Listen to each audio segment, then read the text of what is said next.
Hi everyone, thank you for coming back. I'm really excited about this latest video.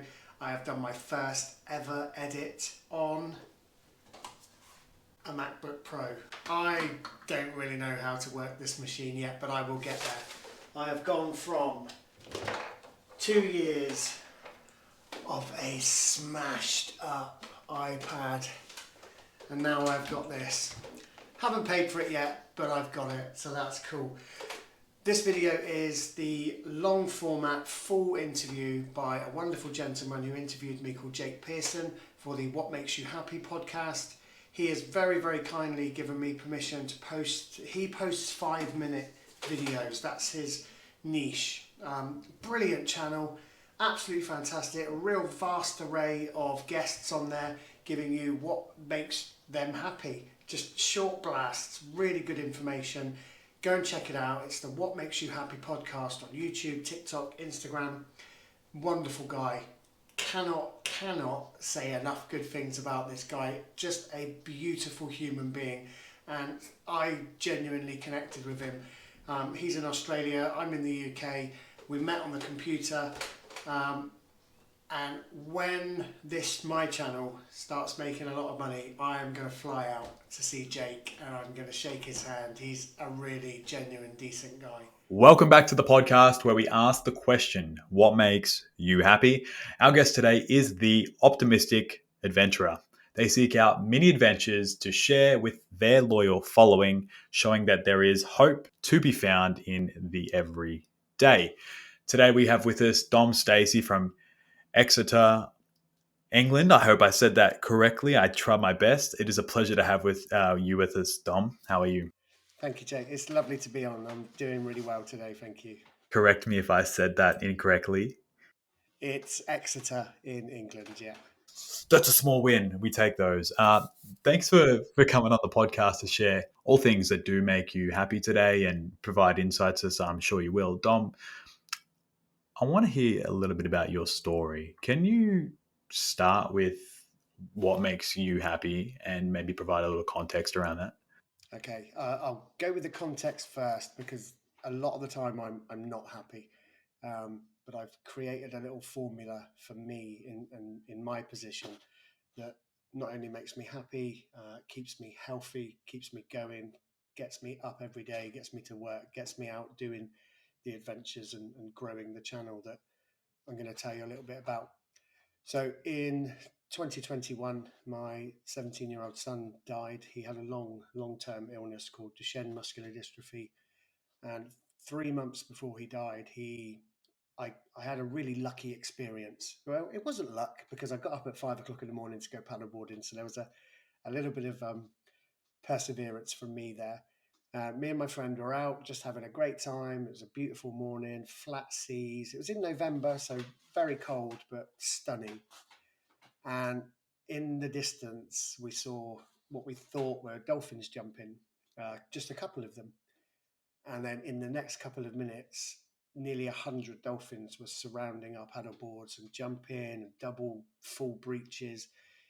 It was just magic. So I took the footage home very quickly. I hadn't really edited any videos properly. I've just got a smashed up iPad, which I still use to this day, even though the channel is growing and growing.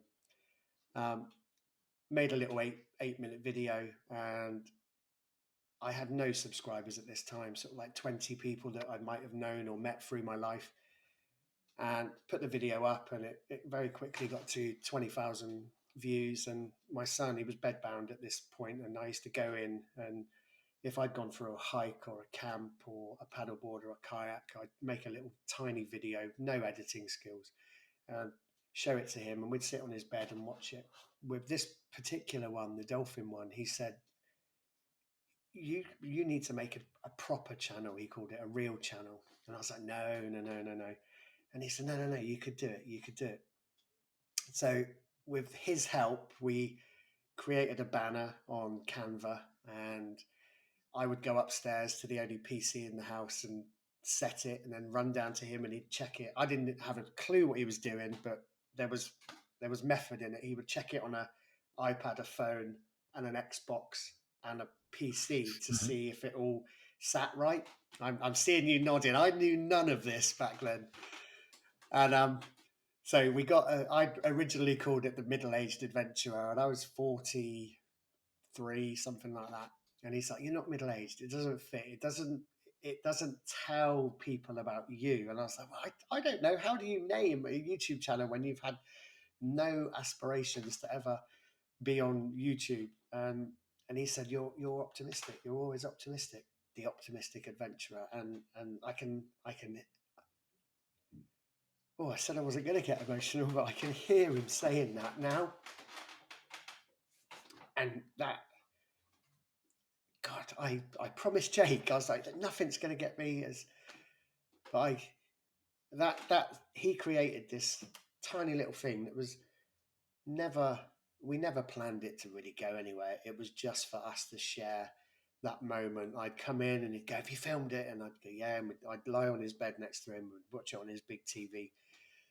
And the subscriber count just slowly, very slowly started to go up. And it was like 54, 56, 70. And then when we hit 100, he said, "Dad, you could actually do this," because people were starting to comment on the videos and stuff. And there was some interaction going on, and a little bit, it felt like we had viewers. So that's how it started. He died when we only had 126 subscribers. He passed away very, very quickly, and unexpectedly. Although he was never going to have a long life, we weren't expecting him to go. So it was a massive shock to everybody. I work with children in a primary school. I'm I don't know if you've got them in Australia, Jake, but I'm what's called a safeguarding lead and a pastoral lead. So my knowledge of neuroscience is basic, but I've got enough. I've got a good working knowledge of neuroscience and dopamine and oxytocin and the different neurotransmitters and how they affect us, positively and negatively. So on the morning after Dom had died, I stood in my bedroom, and the only way I can accurately describe it is that a hole had opened up behind me, a physical hole, just into nothingness. And I could feel myself just going into that. And I knew, I was conscious enough that I thought, if I go now, that is me done forever. And I managed to sort of bring myself off that teetering edge, and straight away I'm thinking, right, what would I do? How would I help a kid who was going through this trauma, or a trauma similar to this? So over the next couple of days, I was figuring out stuff that I was going to do to survive, because that's all it was at the time, survive. And I messaged a friend of mine who just recently left the army, good, energetic, fit, healthy, strong, adventurous guy, and said, "Nath, I need to go and do a mountain." And I'd never done a mountain before. We've got some beautiful hills called Dartmoor here, but they're very low. They're very stunning, but nothing really challenging. And he fired back a text almost straight away. "Okay, let's do it." I was unable to drive at the time. My brain was offline. So he drove me there. We climbed, camped, climbed again in the morning, and I was just sat on the side of this mountain, feeling so tiny and vulnerable, and already feeling vulnerable, and just thought, this is what I need to do. I was scared of everything. My fight and flight it hadn't stopped since the time I got the phone call that Dom been taken to hospital to the day that I was on. But the difference being at this point in time was that there was a reason to be a bit fearful and a bit careful. And my fight and flight, I'm looking down hundreds of meters. It was an appropriate feeling for the first time in a couple of weeks. And I thought that I need to do more of this. And if I'm going to feel so threatened all the time, I'm going to purposely and carefully. I'm quite an able guy. I've boxed like yourself, martial arts, kayaking. but nothing extreme. And I don't think I'll be able to get extreme. I don't know if that's part of my plan. I thought I need to do things that are accurately going to reflect how I'm feeling. So going out paddleboarding solo, climbing mountains solo, hiking where you can't see, your hand in front of your face because of the fog and the mist and the wind and the rain. I want to put myself in those positions. For that reason, and two, to affirm to myself that I am capable and I can survive on my own. So I come up with 4 strategies to stay well, and the 4 strategies are biology, in making myself in situations that are going to give me dopamine hits, oxytocin hits. Although oxytocin is associated with friendship, relationship, and I had to pull myself away from a lot of people for a long time because I was suddenly this person I didn't recognize, and still am to a degree 2 years on. But I'm learning to get to know myself again before I sort of reconnect with people. The second prong is mechanics. These ideas are fantastic, but if I haven't got a mode of transport, i.e., my body, to get me to the places I want to go, they're going to stay ideas. So I started to eat better, alcohol reduction. There was a massive pull. I've got a hugely addictive personality, Jake.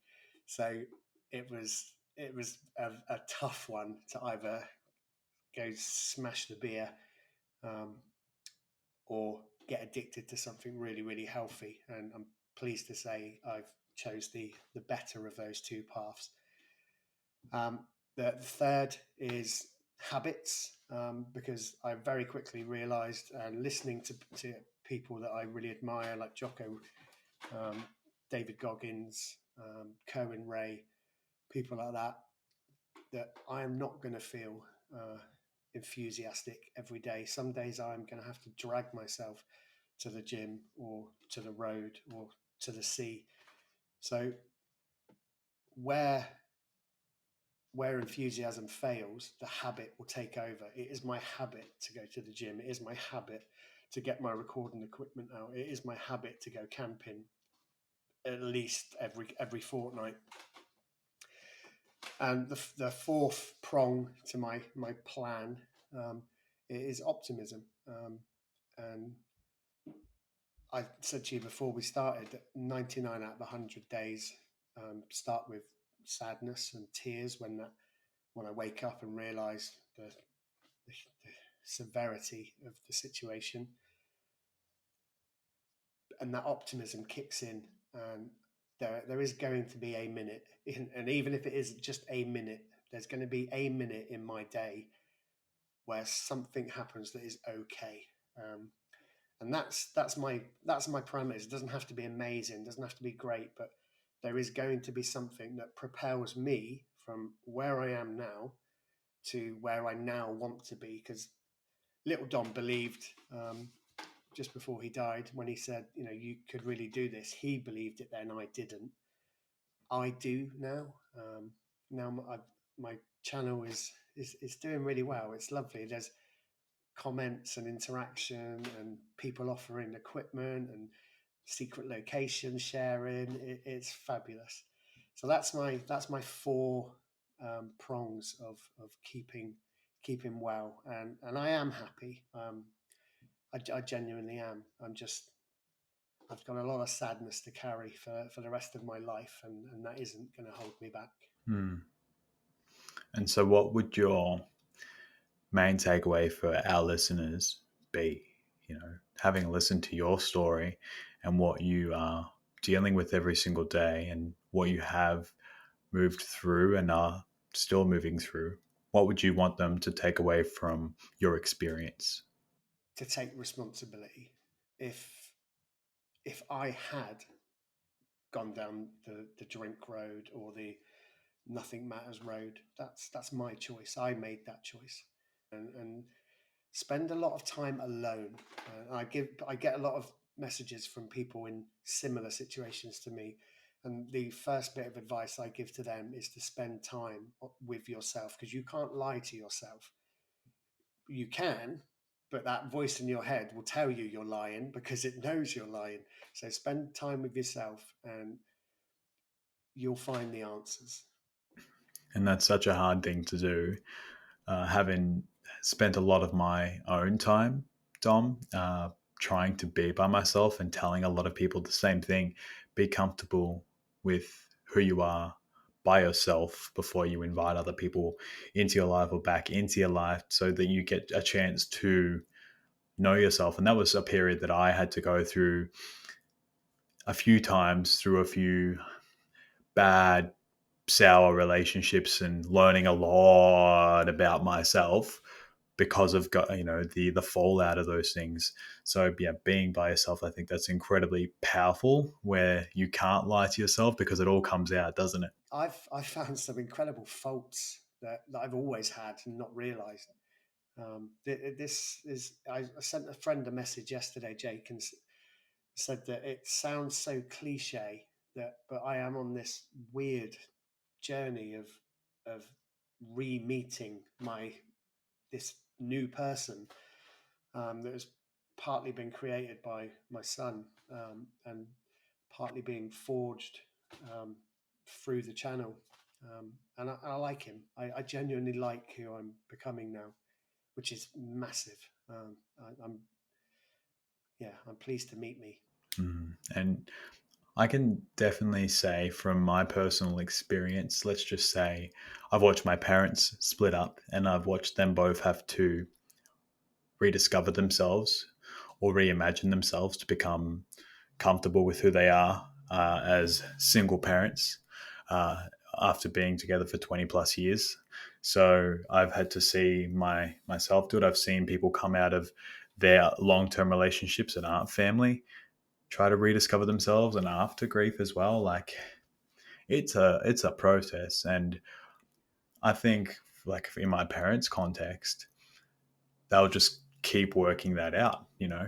They'll find a little bit more about themselves every single day, and they will keep discovering more and more about themselves, just like everyone does. They learn more and more about themselves every day. But yeah, like you've put perfectly with your story as well. So Dom, it's been an absolute pleasure to hear your story, and I really appreciate you coming on to What Makes You Happy to share your happiness, your journey to where you are now, and what you've learned along the way. And I think our listeners and followers will really appreciate your story. Thank you, Jake. It's been a real pleasure meeting you. It's been an absolute pleasure, Dom. Thank you.